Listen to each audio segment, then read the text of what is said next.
Alright, let's start with the problem for the night. As usual, I'll read it out. Find the set S of all solutions in X of the following inhomogeneous linear systems, AX equal to B, where A and B are defined as follows. We have two parts. Right, so let's first start by understanding what this notation actually means.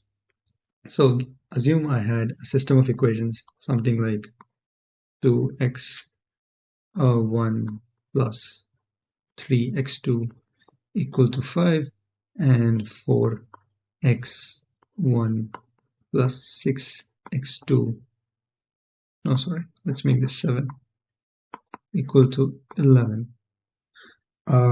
This can be represented like this.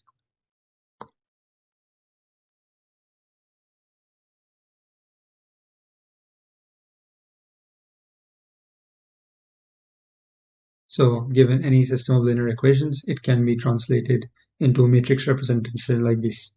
In this question, we have been given this matrix as A, this we assume as X, and this as B. Obviously, this is an example where the dimensions are 2 by 2. In the first one, the dimensions are 4 by 4, and the next one, the dimensions are 5 over 4.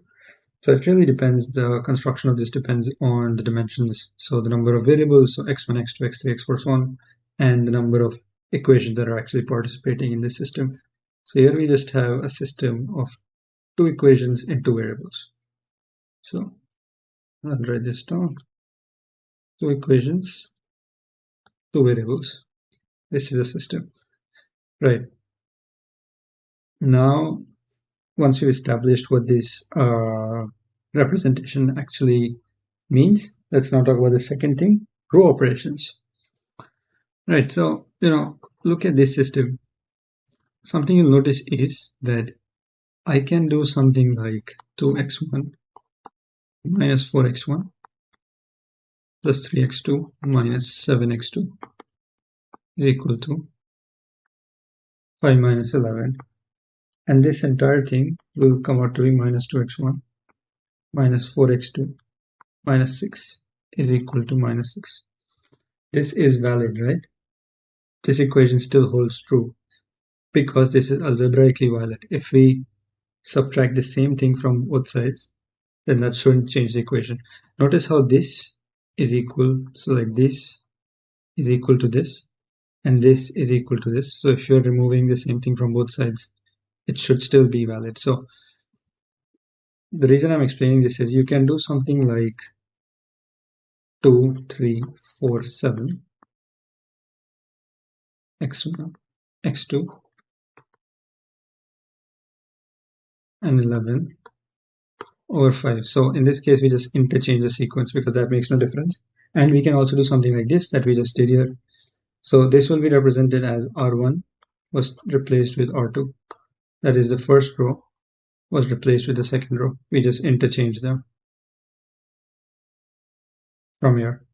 But in this case, we can also say something like, or you can go R1 to R1 minus R2. That's fine. And in that case, you get something like minus 2 minus 4. 4, 7. And this, and here you get minus 6, 11. So this represents the same system as this. This hasn't changed. So you're allowed to perform what are called row operations like here and like here. So these are called changing row operations and these are arithmetic row operations. This is fairly simple, nothing too dramatic. And the last thing I want to talk about is what are non-homogeneous linear systems. Non-homogeneous linear systems are just two equations which do not have zeros in the end. So you see how this is 5 and 11. Well, if these were 0, this would be homogeneous. But since they're not, they're non-homogeneous. That's it. That's basically everything so far. Right, so now let's start actually solving this. Let's start with part A. I already have the solutions written here because they're a bit lengthy. So the way you can solve these every time is by setting up this. And you can be like, so we'll write, sorry, my bad. I'm still new to this. So you write this down. There's a lot of values that have to be copied. 5, 1, 5, minus 1, 2, minus 1, minus 7, 1, minus 4, minus 1, minus 5. This is just 3. This is 2. That is 1, minus 2, 4, and 6. So this is B, and this is A. This way of representing it in a compact manner is called an augmented matrix. Yep, that's that. Now let's start performing row operations on this. Why is this useful will be clear a bit later, but let's just for now perform row operations. We already know the row operations won't change the value of the system, so let's just do that for now. So the first transformation I'll perform is R4 goes to R4 minus 5R1. So since only R4 is changing, we can copy everything else as it is. So the first row remains unchanged. The second row remains unchanged. The third row remains unchanged. And for the fourth row, you have to go the fourth row value minus fifth of the R1. So 5 minus 1, 4. So this gets a 0. Basically, all I'm trying to do is get as many zeros as possible in the leading numbers. And you'll see why that is useful in a bit, because it will reduce the number of variables we have to deal with. So now 2 minus 5 is minus 3. Minus 4 minus 5 is going to be 1. And this is going to be 7. And obviously I have to figure this out as well. So 6 minus 5, that's just 1. Right. Now let's try to make something else disappear. As must be obvious, you can get rid of, you can subtract these from each other and sort of create a 0 here as well. So you can do something like R3 goes to R3 minus R2. And that will take the system to a different state. Again, you can just copy the rows that are unchanged as they are. 2, 5, minus 7, minus 5. Right, so I just figured out where the eraser is. So I just, sorry, had to cut the video there. Anyway, so 2, 5, minus 7, and R3 minus R2 should bring minus 5 here. And as I said, I've already performed the calculations. Doing it here again would just slow us down. That's what you get, right? Now I've got more space here available to me. So I'll just perform a few of them together. Now that we have more intuition of what's going on. So this is the first operation. You can always perform them together as long as you are performing them on different rows. That shouldn't be an issue. That will get me 1, 0, 0, 0. So as you can see, it's already simplifying the structure quite a bit. And this would be minus 1, minus 5, 8, minus 3, minus 1, minus 3, 8, 3, even more space actually, and 1, minus 4, 6, minus 2. And then we can perform something like R3 goes to R3 plus 2 R2, and this will get us 1 triple zeros, 1 3 double 0, minus 1, minus 5, minus 2, minus 3, minus 1, minus 3, 2, 3. Something important that I forgot to mention is that you can follow a very different path of these operations. It doesn't matter as long as you're able to simplify the system enough that you can actually solve it. That really is the only important thing. Nothing else is that important. And then you can do something like R4 goes to R4 minus R3 by 2 times 3. And this will simplify everything a great deal. This will come here, then here, then here. Minus 1, minus 5, minus 2, 0, 0, 2, minus 3, minus 1. minus 1, minus 4, minus 2, 0. Right. So we already talked about how this is actually representing a system. So now let's actually write the system down so that we understand what's going on. X1 plus x2 minus x3 minus x4 is equal to minus 1, 3 minus 5x3. Is this minus 3 as well? Yeah, minus 3. X4 is equal to minus 4, minus 2. X3 plus 2, x4 is equal to minus 2. Right. So this represents our system. Now, obviously, we cannot solve this because this is a 4-variable system and there's just 3 equations. We need more equations than that.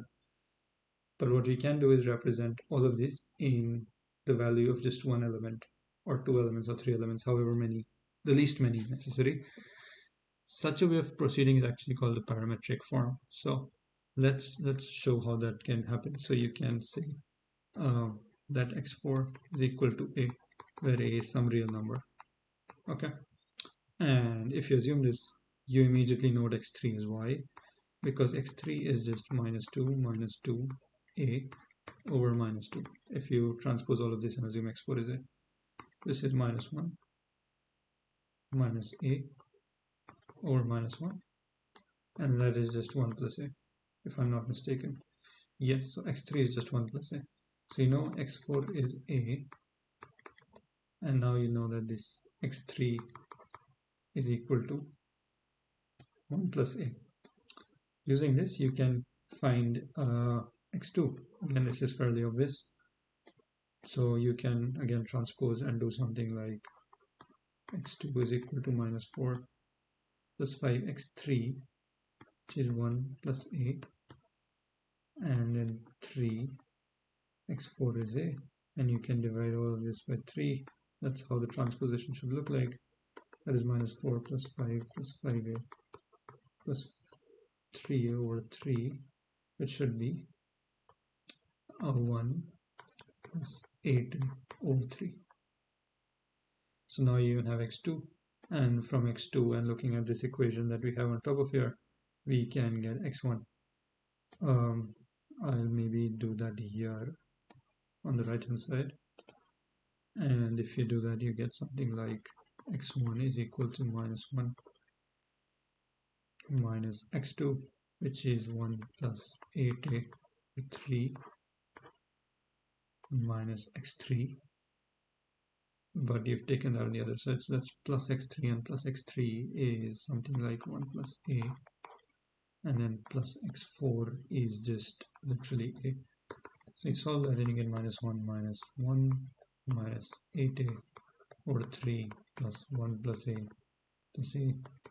That is minus 3 minus 1 minus 8a plus 3 plus 6a over 3, and this should be, we can cancel this and get minus 1 minus 2a over 3. So you've got a value for this as well. What this basically represents, I'll write this down here, is that the solution set S, which we finally now have, is basically some x that is a vector 4. I say this because if you remember, this is what we had, and this had to be a 4 by 4, this had to be a 4 by 1, and this had to be again a 4 by 1. So this and this is clearly element of the 4th real number set, and so you just say this, that the solution set basically contains all vectors x of these, and you can sort of, this is just notation, even I have it written down here, and you can go within the notation and say something like each x is equal to, I'll make this longer because I need to write all of this down. So x4 was assumed to be a, x3 was found to be 1 plus a, x2 we found with calculation to be 1 plus 8a over 3, and this is minus 1 minus 2a over 3. Now I hope these are correct calculations, I'm not really sure, but this is what it is. So it basically is that the solution set contains all vectors of 4 cross 1 dimension where x is any this and a is this.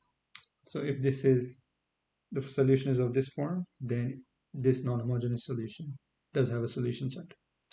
That's basically how you solve this. Now, I ran through this in much detail.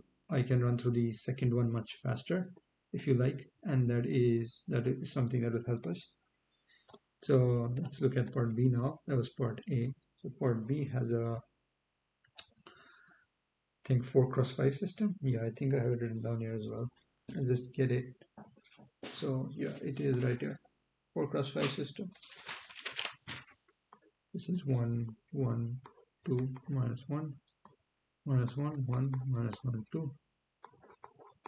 So we just have an entire column of zeros. That is kind of nice. Minus 1, 0, minus 1, minus 1.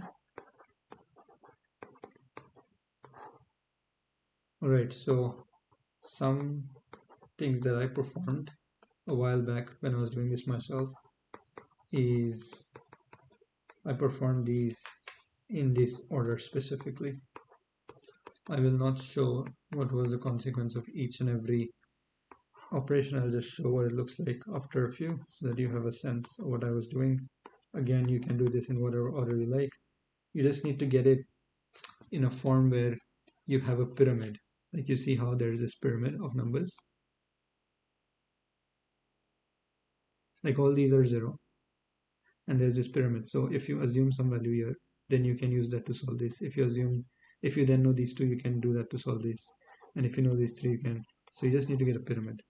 And the fancy term for that in mathematics is that it is in row echelon form, if it's in that sort of pyramid form. But that's not something you really need to know. I feel this is intuitive, and we really shouldn't bother much about using semantics and terms where they're not needed. Just call it a pyramid if you want. It doesn't really matter to me, and I don't think it should matter to anyone else as well. Alright, so I was showing this, and this looks 1 minus 2 minus 1, and then goes something like 2, 9, minus 4, minus 1. It seems to be lagging a bit, but anyways, R1 plus R2 was another step I did, and then I think I went R4 to R4 plus 2R3, and then I think I went something like R2 goes to R2 plus 2R4. Sorry about that. And then I just exchanged R1 and R4 and R2 and R3. And after all of this, what I get is something like this.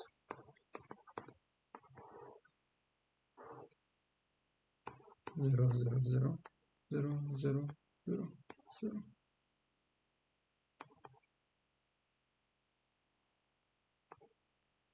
Nine, 2, minus 2, 9, minus 2, minus 9, minus 6, minus 4. Was this minus 3? No, this was minus 9, this was minus 2. Right. Again, what you notice is that this has this weird pyramid form of sorts. And these are all zeros. Now the reason why we can't have just one here is because this is not exactly a square one, this is a rectangular one. Had there been another row here, we could have gotten just the one element and solved it better. But we don't have that, so we might not be able to find solutions as neat for this one as we did last time. But that's okay, we still try. And when we do that, I do have my calculations. They're fairly simple, again, nothing too fancy. Let's look at what this system would look like. I think I should use this space. So 2x, so this would be x1, x2, x3, this would be x4. minus 2 x5 is equal to minus 2, 9 x4 minus 9 x5 is equal to minus 9. So this is equation 4, this is equation 3. Again we just say let x5 be equal to a, where this is a real number, and when we do that we can immediately notice that this is minus 2 plus 2a over 2, which is a minus 1 over 1, which is just a minus 1. So we have some values here already. X5 is equal to a. I wonder why this is lagging. Maybe because I'm rushing too fast. Yeah, this is not a pen and paper. Shouldn't do that. Starting to affect the handwriting on this. Not very good for the users. Sorry, viewers. Minus 1 x2 plus 4x, not 3, this is x4 minus 2x5 is equal to minus 4. Right, and we know that this is something like minus x2 plus 4a minus 4 minus 2a is equal to minus 4. You can just cancel the minus 4's out, then minus x2 is equal to minus 2a, which is x2 is something like 2a. Let me put that here. x2 is something like 2a. Now that we know x2, let's go to this one. Oh my god, what am I doing? No, yeah, let's go to this one. And when we do that, we see 1, so that is, let me do that here, x1 plus 6a minus 6 minus 5 minus 6, so that is, cancel that, x1 is equal to minus a. So what you notice is that we have x1, x2, x4, x5, we're missing x3. So since x3 has been given 0 in every equation, so every equation has a 0.x3 term, and then the others, and that's equal to something. Sorry, this is a plus. This means that whatever real number you choose for x3, it's okay, because it's interdependent with a. So we can assume x3 to be some other real number t. This is what we do when you find elements that are not related to each other by any equation. We just give them some other arbitrary real number that's not the same. So now let me write this down in the parametric form. This goes here. We expect this to be 5. Why? Well, because now we have 5, x1, x2, x3, x4, x5. And this goes, well, looks something like this. So remember, this is minus 1, 2 is 2a, 3 we, well, set that with t. This is a minus 1, that is a, and this is the set. This is all the 5 by 1 vectors that solve this equation, or solve the system for a and t that are real numbers. In linear algebra, by convention, some people instead of a and t use lambda 1, lambda 2, lambda 3, so on and so forth as scalars. But again, it's pointless. It's just convention. We can use a, t, b, c, d, whatever, as long as we specify explicitly that they're real numbers. So this is a solution set for this, and the solution set for that was this, and that solves our question. Okay. Thank you.